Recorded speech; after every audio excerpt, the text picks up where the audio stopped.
Scott, it'll be quite an adjustment for senior athletes this year, and those seniors I spoke to today are hoping things get back to normal sooner than later. Joey, that is right. The Starkville and West Point game was a big rivalry game, which means tickets will go by very fast. And today I spoke to Starkville Athletic Director on how you can purchase a ticket and also rules put in place before entering the game.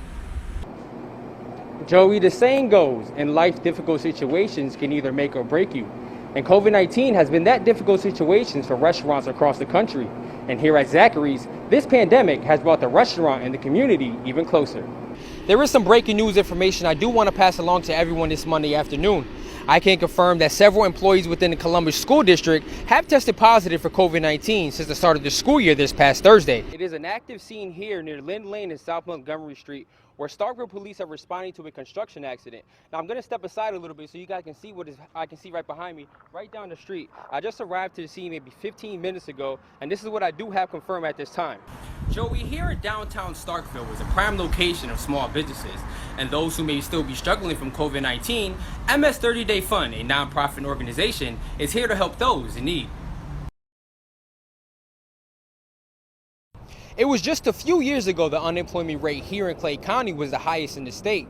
Fast forward to today, the economic future might see a turn for the better, as Navistar Defense says it plans to add over 500 jobs come 2024.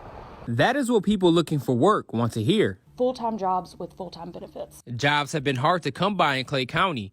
According to the Mississippi Department of Employment Security, county jobless rates have set records from 20.4% in December 2009 to 23.6% just this year in April. But things are coming around. New companies have come to the area, and existing companies are expanding. Mayor Fisackerly, VP of Economic Development for the Golden Triangle Development Link, says good things are on the horizon for Clay County. If you look historically back at Yokohama's announcement, PECO's announcement, and those organizations or those companies' endeavors to bring jobs, we're looking at upwards of 1,500 new jobs being announced in Clay County within just the past few years. Positive news for a workforce still stinging from the loss of Brian Foods in March of 2007. Frank Randall, who worked for the company for over 20 years, says when the company closed for good, it changed the whole community. And from there, everything just went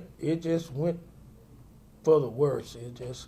I left Brian Foods making $13 an hour then, and when I started back over, I started over at $7.99.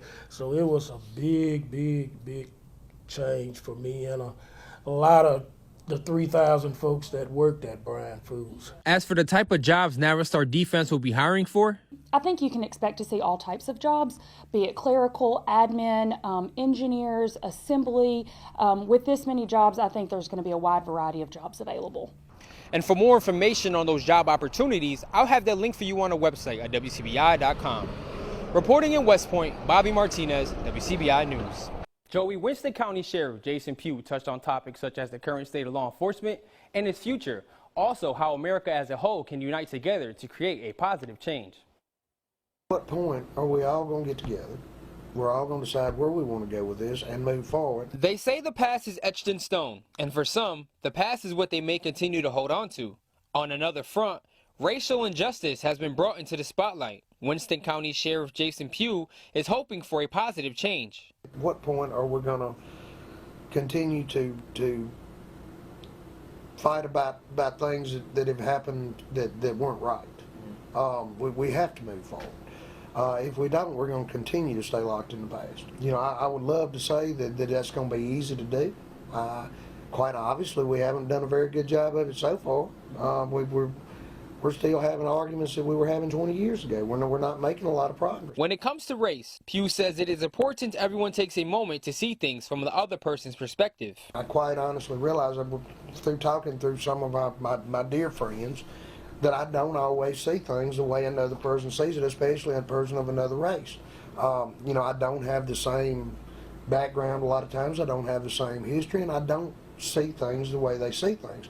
What I have to do is realize that I'm not seeing things the way they're seeing things and be willing to try to understand how they see things. And with tensions taking place in America, Pugh shares a message for those looking to join law enforcement. I would say to people looking to get into this business, look into getting into this business to make the changes that you think are what needs to be made.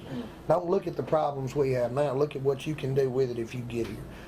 Andrea, immediate action will be taken. Top administrators tell me it is important that they act fast because the last thing they want is a school-wide outbreak.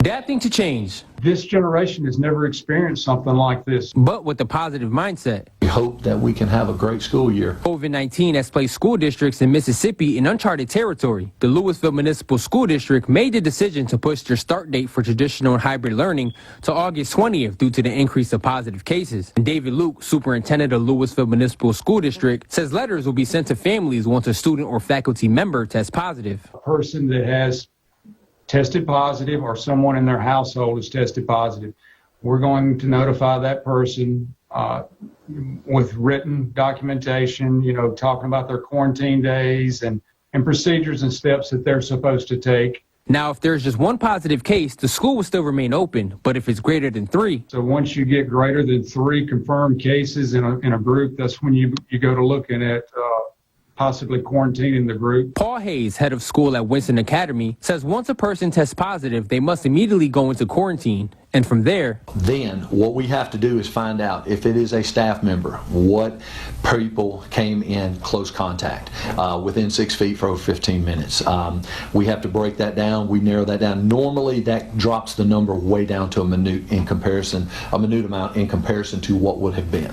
Hale says a majority of students have chosen the traditional way of learning, but each day before stepping on campus, they must answer a few questions. Yeah, right here is one of our check-in stations. Our students report coming out of the parking lot in the morning. They come in and our coach is standing here. They answer the questionnaire and they have their temperature taken, and then their hand is stamped, and then they enter school. Once again, if anything on the questionnaire they answer yes to, then they go home. If their temperature is 100.4, then they would go home. But we've been very fortunate in our days of return. We've had nobody with fever and no answers of yes at this time. That is right, Joey. You may have guessed it. These criminals are targeting the elderly. The scammers are playing on the emotions of their victims, using their grandchildren as bait, and it's costing those senior residents thousands of dollars. It begins with a phone call. Scammers finding ways to make money the quickest way possible. They're making big money. Oktibbeha County Sheriff Steve Gladney says scammers are targeting a soft spot when scamming the elderly folks. Somebody will be masquerading as an elderly person's grandchild or something, and once she says their name, they take off with it. In a few minutes, he'll say, "Look, the attorney needs to speak with you," and they'll give the phone to him, somebody masquerading as an attorney and saying that the child's in trouble and needs some money or he's going to jail. The victims in these scams are local and some live out of state. And Gladney says folks should be extra cautious when giving personal information over the phone. If anybody calls you and says they're law enforcement or they were the federal agency or something and ask you to send money, then it's a scam. We don't call anybody and say you need to go and get 3 cards from Walmart and give us the number and that type deal. And it is these gift cards that scammers have been using as a go-to. In this card in particular, you can load up to $500 a pop, something scammers have been using so frequently. And so they put the money on the card because the person that they're talking to has correct information. Detective Sergeant John Michael Lay of Starkville Police Department says lottery scams have also been a common issue. You won, you pay kind of scam, the lottery scam, you won $1 million. But I need you to pay the taxes on it first, and then you send $5,000 and you never see any more money. Lay says scammers have a way to try and sweet talk people out of their own money. There are bad people that are out there, and they will try and take a honest person's savings or an honest person's honesty and use it against them. They will take the goodness of someone's heart or protection of your family or doing what you think you're supposed to be doing through your business and use it against you.